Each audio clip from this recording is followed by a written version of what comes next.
سوچا اس کو گود میں لے جا کر کے سب سے پہلے اس کو کعبے کی زیارت کرا دیتے ہیں. تڑپ کے کہہ دو سبحان اللہ.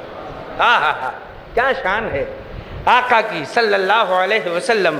میرے آقا کو گود میں لے کر کے اور لے جانے کے بعد جب حرم کعبہ میں پہنچا کرتے ہیں, کعبے کے سامنے کھڑے ہوتے ہیں,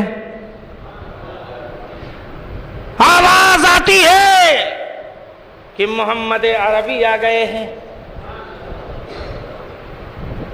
پورے بت تھرا جاتے ہیں, آواز آتی ہے سب سے بڑے بت کے اندر سے, اے یہ تو وہ نبی آ گیا ہے جس کو پورے خانہ کعبہ سے تمام بتوں کو پاک کر دے گا. خانہ کعبہ کو پاک کرنے والا نبی آ گیا ہے, دونوں جہان کا آقا تشریف لے آیا ہے. کعبہ جھک جاتا ہے اور میرے نبی کو سلام کرتا ہے. تڑپ کے کہہ دو سبحان اللہ.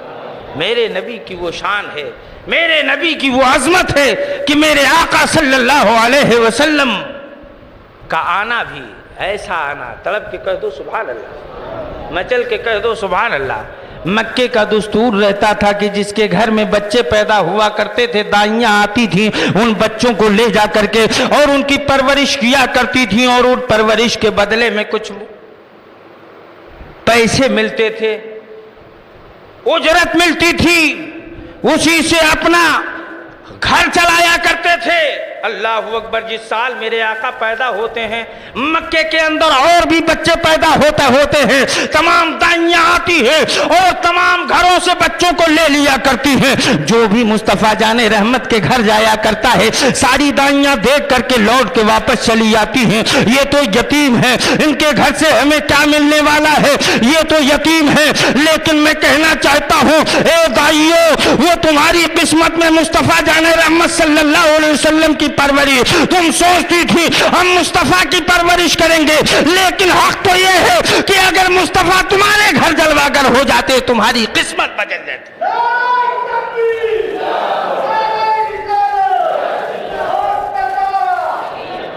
میرے آقا تو کسی اور کے حصے میں تھے.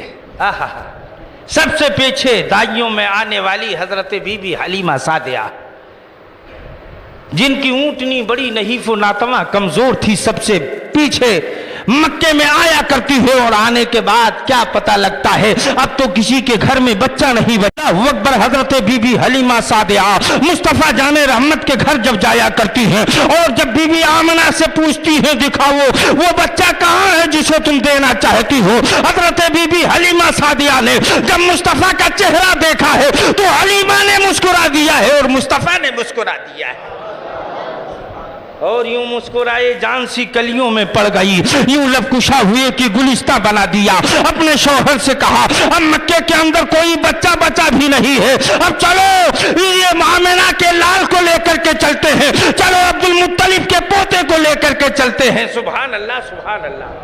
میرے آقا کی شان دیکھو. حضرت بی بی حلیمہ سعدیہ نے لیا ہے اور لینے کے بعد اپنی اونٹنی پر بیٹھا کرتی ہیں, اور جب بیٹھتی ہیں تو مصطفیٰ جان رحمت صلی اللہ علیہ وسلم کو پیچھے بٹھالا کرتی ہیں. اب وہ اونٹنی چلتی نہیں ہے, آگے بڑھتی نہیں ہے. حضرت بی بی حلیمہ سعدیہ فرماتی ہے آخرکار وجہ کیا ہے, اپنے شوہر سے فرماتی ہے اللہ اکبر. لیکن جب آقا کو آگے بٹھالا کرتی ہے وہی اونٹنی چل دیا کرتی ہے, وہی دوڑنے لگتی ہے, وہی تیز رفتار ہو جایا کرتی ہے. مجھے کہہ لینے دیا جائے جو کمزور تھی, کئی دن سے چارہ نہیں کھاتی تھی, کھائی تھی جو پریشان تھی, لیکن آقا کا بیٹھنا ہوا اس کی پیٹھ پر, اس کے اندر جان میں جان آ گئی ہے, قوت پیدا ہو گئی ہے, طاقت پیدا ہو گئی ہے. میں پوچھنا چاہتا ہوں جب مصطفیٰ کے بیٹھنے کا یہ عالم ہے تو مصطفیٰ کے سراپا ذات کا عالم کیا ہوگا. تڑپ کے کہہ دو سبحان اللہ. ارے جس اونٹنی پہ بیٹھ جائیں اس اونٹنی کی قسمت بدل جائے, اور جس کے گھر میں مصطفیٰ جلواگر ہو جائیں اس گھر کا عالم کیا ہوگا. تڑپ کے کہہ دو کون آقا. اعلیٰ حضرت کہتے ہیں صبح طیبہ میں ہوئی برتا ہے باڑا نور کا, صدقہ لینے نور کا آیا ہے تارا نور کا, میں گدا تو بادشاہ بھر دے پیالہ نور کا, نور دن دونا تیرا دے ڈال صدقہ نور کا. میرے آقا کی ذات دیکھو, میرے آقا کی شان دیکھو. حضرت حلیمہ فرماتی ہیں میرے گھر کے اندر جتنی بکریاں تھیں کئی مہینوں سے دودھ نہیں. کیا؟ اس لیے کہ خشک سالی قحط سالی پڑ گئی تھی، بارش نہیں ہوتی تھی، گھاس چارہ اگتا ہی نہیں تھا، اس لیے بکریاں بھوکی رہتی تھیں. کئی دن ہو گئے چارہ ہی نہیں کھاتی تو دودھ کہاں سے آتا؟ طلب کے کہتے ہیں سبحان اللہ.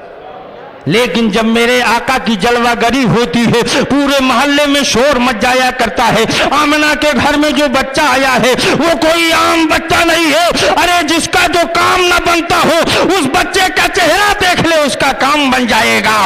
جس کی تکلیف ہو اس بچے کی زیارت کر لے تو تکلیف دور ہو جاتی ہے. سبحان اللہ. شان دیکھو. حضرت بی بی حلیمہ سعدیہ فرماتی ہیں کہ میرے شوہر نامدار بکریوں کے دودھ کو دہنے کے لیے اندر پہنچا کرتے ہیں. کہاں؟ بکریوں کے گھر میں. اور میرے آقا کی شان تو دیکھو. ایک تو وہ حضرت حلیمہ کا گھر، ایک حضرت ام معبد صاحب یہ رسول ہیں جن کی بکریاں کئی دن سے دودھ نہیں دی تھی. مصطفیٰ کا گزر ہوتا ہے، ان کے حجرے کے قریب سے، ان کے گھر کے قریب سے. آقا فرماتے ہیں کیا ہوا؟ کہا حضور کئی دن سے میری بکریاں دودھ نہیں دیتی ہیں. آقا نے ہاتھ اٹھا کر کے دعا پڑھا ہے. حضرت ام معبد فرماتے ہیں اسی دن سے بکریوں نے اتنا دودھ دیا ہے کہ میں پیتے پیتے پریشان. گھر کے لوگ کھاتے کھاتے پریشان، لیکن بکریوں کا دودھ نہیں ختم ہوتا. حضرت بی بی حلیمہ سعدیہ فرماتی ہے کہ میرے شوہر نامدار ایک برتن لے کر کے اندر پہنچتے ہیں دودھ نکالنے کے لیے. بکریوں سے دودھ نکالتے ہیں، برتن بھر جاتا ہے. آواز دیتی ہے حلیمہ دوسرا برتن دو. وہ برتن لیا اور دودھ دوہا، وہ بھر گیا. کہا حلیمہ تیسرا برتن دو. تیسرا بھر گیا. آواز آتی ہے حلیمہ چوتھا برتن دو. چوتھا بھرا ہے. آواز آتی ہے پانچواں برتن. پتہ یہ چلا حضرت حلیمہ کی بکریوں نے مصطفیٰ کی آمد پر اتنا دودھ دیا ہے حلیمہ کے گھر کے سارے برتن بھر گئے ہیں لیکن بکریوں کا دودھ نہیں ختم ہوا. طلب کے کہتے ہیں سبحان اللہ. یہ ہے میرے آقا کی آمد، یہ ہے میرے آقا کی شان کہ مکے میں ہوئے پیدا گھر گھر میں اجالا ہے. سرکار کی آمد کا انداز نرالا ہے. میرے آقا کی وہ شان ہے کہ اعلیٰ حضرت فرماتے ہیں جن کے طلبوں کا دھون ہے آب حیات ہے وہ جانے مسیحا ہمارا نبی. میرا نبی وہ شان والا ہے، وہ شوکت والا ہے. حلیمہ فرماتی ہے جب میرے محلے کے لوگ، جب میرے گاؤں کے لوگ بیمار ہوتے تھے تو وہ کہیں ڈاکٹر کے پاس نہیں جاتے تھے، کسی طبیب کے پاس نہیں جاتے تھے اور نہ کسی اور کے پاس جاتے تھے، حلیمہ کے گھر آتے تھے. حلیمہ پاؤں کا دھون دے دو، میرا بچہ بیمار ہو گیا ہے، میرا باپ بیمار ہو گیا ہے، میری ماں بیمار ہو گئی ہے. پتہ یہ چلا مصطفیٰ کے پاؤں کا دھون پیتے جاؤ شفا ملتا جائے. جن کے تلووں کا دھون ہے آب حیات ہے وہ جانے مسیحا ہمارا نبی. لہذا عقیدہ ہمارا اور آپ کا ایسا ہونا چاہیے، ایمان ایسا ہونا چاہیے، زندگی ایسی گزرنی چاہیے کہ جب ہم جئیں دنیا کے اندر، جب ہم چلیں دنیا کے اندر تو لوگ ہمیں ایسا مسلمان کہیں کہ یہ تو غلام علی جا رہا ہے، یہ غلام نبی جا رہا ہے. جب وہ زندگی ہوگی تو قسم خدا کی دنیا بھی اچھی ہوگی اور جب قبر میں جاؤ گے مصطفیٰ کا جب جلوہ نظر آئے گا تو ہمارے اور آپ کی زبان پہ یہ ہوگا کعبے کے بدل الدجا تم پہ کروڑوں درود، طیبہ کے شمس الدہا تم پہ کروڑوں درود. کام وہ لے لیجئے تم کو جو راضی کرے، ٹھیک ہو نام رضا تم پہ کروڑوں درود. اللہ تعالی ہمیں اور آپ کو نماز کی توفیق عطا فرمائے، ماں باپ کی خدمت کرنے کی توفیق عطا فرمائے.